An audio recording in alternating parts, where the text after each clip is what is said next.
En fait, c'était assez simple. On s'est rendu compte qu'il y a beaucoup de gaspillage dans le bureau, surtout la lumière, l'électricité, surtout le papier, parce que les avocats génèrent beaucoup de papier.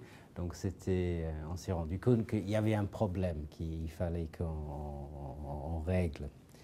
Et aussi, il y avait un noyau dur à l'intérieur du cabinet qui était très motivé par les aspects écologiques. Et on s'est rendu compte, est-ce qu'il n'y a pas de manière pour qu'on puisse devenir plus écolo? Et en même temps, il y a un autre bénéfice clair et net, c'est qu'on peut aussi réduire nos dépenses, surtout en énergie et en papier.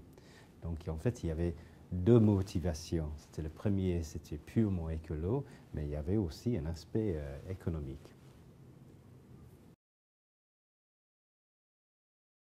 On était 4 ou 5 et on a formé une petite équipe d'avocats et de responsables pour la gestion du bâtiment.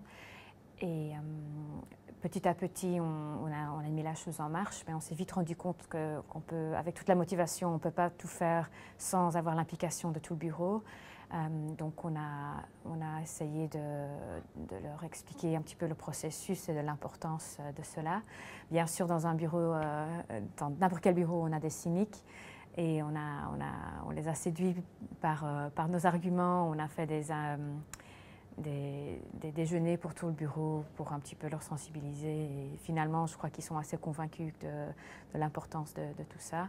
Et ça devient un peu dans leurs habitudes quotidiennes, en fait, de trier, etc.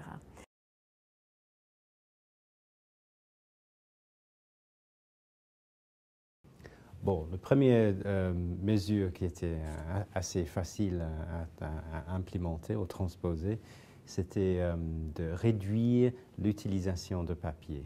Parce que là, les avocats ont l'habitude d'imprimer beaucoup de brouillons et surtout d'imprimer seulement sur une face du papier. Donc on a décidé de changer tous les imprimantes pour que ça, automatiquement, c'est imprimé double face. Aussi, pour les grands documents, on a imprimé de format A5. Donc, tout d'un coup, ça réduit l'utilisation du papier.